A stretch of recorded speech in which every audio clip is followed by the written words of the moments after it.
여랑야랑 정치부 김민지 기자와 함께합니다. 첫 번째 주제 볼까요?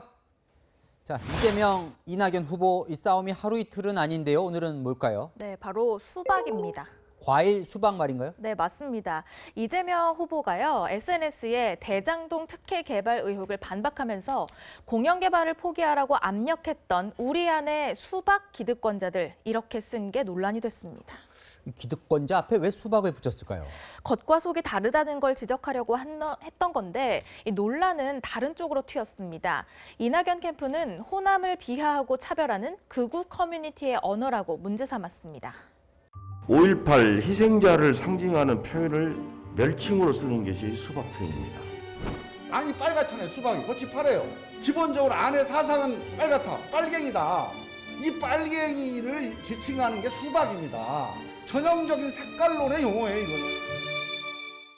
이건. 저는 몰랐는데 이게 이제 호남 비하나 색깔론의 상징물처럼 쓰여왔던 건가 보군요. 자, 이재명 후보는 그럼 그런 뜻인지 알고 썼을까요? 이 후보의 설명을 직접 들어보시죠.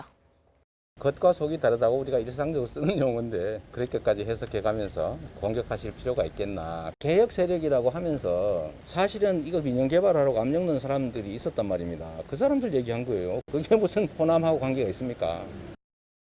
몰랐다는 거군요. 네. 그러니까 호남 경선 투표가 요즘 한창 진행 중이다 보니까 이 공방이 더 거세지는 것 같아요. 네, 이재명 캠프는 수박을 호남과 연결 짓는 것 자체가 유감이라며 발끈했습니다.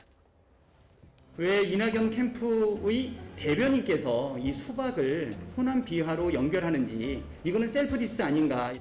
이런 댓글이 있어요. 일베 생활 12년인데 이런 말 처음 들어본다. 수박 관련돼서요. 누리꾼들은 수박과 호남이 대체 무슨 상관이냐며 과도한 네거티브로 보는 시각도 있지만요. 겉과 속이 다른 게 수박뿐이 아닌데 예민한 단어를 쓴 것은 잘못이라고 지적하기도 했습니다. 의도와 무관하게 대선 후보의 단어 사용이 얼마나 신중해야 하는지 보여주는 것 같습니다. 네, 다음 주제 보겠습니다. 자, 이번 추석에 정치권에서 어떤 새로운 인사가 나왔을까요? 네, 먼저 원희룡 국민의힘 후보가요, 이런 제안을 했습니다. 이번 추석 화천대유 하십시오. 투자금의 1000배 이상 대박이 나고 일확천금하시라는 덕담입니다. 화천대유 하면 대답은 천화동인 하세요. 이렇게 대답하시면 됩니다. 네, 이 화천대유 천화동인 하면 이 대장동 개발로 막대한 이 수익을 얻은 회사들인데요. 이재명 지사 이 특혜 의혹을 이제 부각시키려는 공격이군요. 네, 맞습니다. 이낙연 캠프에서도요, 화천대유가 1153배, 11만 % 수익률이라면서 오죽하면 국민들 사이에서 이런 한거의 덕담이 오갈 정도냐 이렇게 꼬집었고요. 온라인에는 화천대유와 관련된 덕담 패러디물이 공유되기도 했습니다. 화천대유 천화동인 이 자체로는 참 좋은 뜻이잖아요. 맞습니다. 둘 다 중국 고전인 주역에 나오는 말로 화천대유는 하늘의 도움으로 천하를 얻는다. 또 천하동인은 마음먹은 일을 성취할 수 있다. 이런 뜻이라고 합니다. 이번 의혹만 아니면 참 괜찮은 덕담인데요. 네. 자, 정치권 패러디가 이게 답니까? 아닙니다. 오늘 여권에서는요, 국민의힘 홍준표 후보에게 새로운 별명을 하나 붙여줬습니다. 조선의 모든 역사를 통틀어서 가장 홍준표스러운 후보가 한 명 있었는데 아마 연산군이었던 것 같습니다. 무야홍이라고 했는데 이번 주부터는 연산홍으로 불러주시는 게 아마 가장 적절하지 않을까.